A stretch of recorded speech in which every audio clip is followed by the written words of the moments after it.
নবীনগরে জমি নিয়ে বিরোধের জেরে রক্তক্ষয়ী হামলা, নারীসহ আহত ৫, বাড়িঘর ভাঙচুর ও লুটের অভিযোগে এলাকায় চরম উত্তেজনা।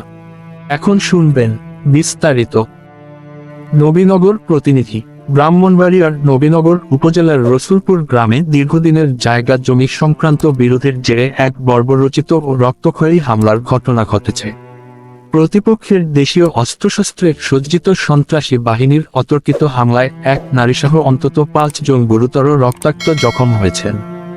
আহতদের চিৎকার ও আর্তনাদে আশপাশের লোকজন এগিয়ে এসে তাদের উদ্ধার করে দ্রুত ব্রাহ্মণবাড়িয়া জেলা সদর হাসপাতালে ভর্তি করেছেন। গত বুধবার ৮ জুলাই ২০২৬ সন্ধ্যা আনুমানিক ৭টার দিকে নবীনগর উপজেলার রসুলপুর গ্রামের মধ্যপাড়ায় এই লোমহর্ষক হামলার ঘটনা ঘটে। ঘটনার পর থেকে পুরো গ্রাম জুড়ে চরম থমথমে পরিস্থিতি ও তীব্র উত্তেজনা বিরাজ করছে। মাগরিবের পর অন্ধকারে উৎপেতে থেকে অতর্কিত তাণ্ডব।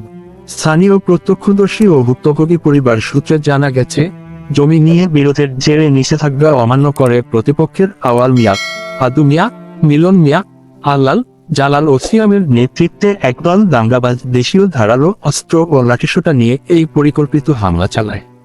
হামলায় গুরুতর আহতরা হলেন নাজমুল, মুসলিম উদ্দিন, নাইমা খাতুন, শফিক মিয়া এবং ইনামুল মিয়া। তারা সবাই বর্তমানে জেলা সদর হাসপাতালের চিকিৎসাধীন রয়েছেন। হামলার শিকার নাইমা খাতুন ক্ষোভ ও কান্নাজৃত কণ্ঠে সাংবাদিকদেরকে বলেন, তারা পূর্ব বিরোধের জেরে আমাদের বাড়িঘরে এসে প্রথমে ভাঙচুর শুরু করে। আমরা নারী পুরুষরা মিলে বাধা দিলে তারা আমার দেবর মুসলিম ও আমাকে লাঠি দিয়ে মারধর শুরু করে। সিয়ামের নেতৃত্বে জামালের জামাইসহ বেশ কয়েকজন দা নিয়ে আমাদের ওপর ঝাঁপিয়ে পড়ে। তারা ধারালো দা দিয়ে কোপ মেরে আমার দেবরের হাত কেটে ফেলেছে এবং আমার গলায় থাকা সোনার চেইন ও ঘরের মূল্যবান জিনিসপত্র ছিনিয়ে নিয়ে গেছে। তারা যাওয়ার সময় আমার স্বামীকে জবাই করে ফেলারও হুমকি দিয়েছে। আহত অপর ভুক্তভোগী মুসলিম উদ্দিন হাসপাতালের বিছানায় শুয়ে জানান, বাড়িঘরে হামলার খবর পেয়ে আমি যখন মাগরিবের আজানের পর তড়িঘড়ি করে বাড়ি আসি, তখন চারপাশ অন্ধকার ছিল। আমি সবাইকে শান্ত হয়ে বাড়ি ফিরে যেতে বলি, কিন্তু অন্ধকারেই তারা উৎপেতে ছিল এবং দেশীয় অস্ত্র নিয়ে আমাদের ওপর অতর্কিত কোপাতে থাকে। মিলন, আওয়াল, আদু, সিয়াম, আলাল ও জামালের নেতৃত্বেই এই হামলা হয়েছে। এরা এলাকায় ইয়াবা ব্যবসা ও মাদক সেবনের সাথে সরাসরি জড়িত এবং অত্যন্ত সন্ত্রাসী প্রকৃতির মানুষ।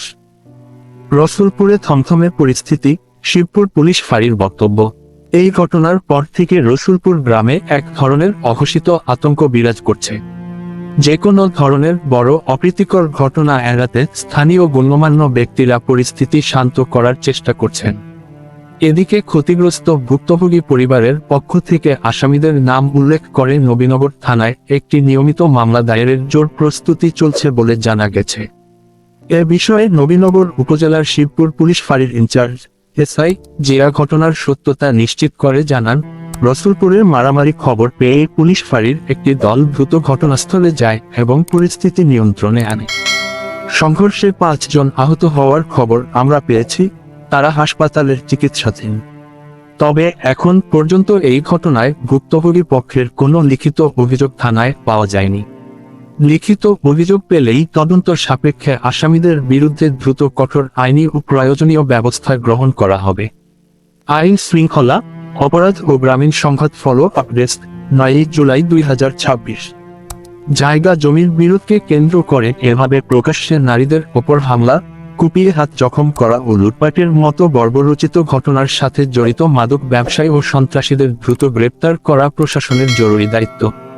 নবীনগর উপজেলা, শিবপুর ইউনিয়ন, নবীনগর থানা এবং এর পার্শ্ববর্তী রসুলপুর গ্রাম, শিবপুর বাজার, ইব্রাহিমপুর, বাঞ্ছারামপুর সংযোগ সড়ক ও নবীনগর সদর অঞ্চলের সব ধরনের ব্রেকিং নিউজ, রসুলপুরের মারামারি মামলার ফলো আপ, জেলা সদর হাসপাতালের সর্বশেষ তথ্য ও সঠিক খবরের নিয়মিত তাৎক্ষণিক আপডেট পেতে ব্রাহ্মণবাড়িয়া 24.news এর সাথেই থাকুন।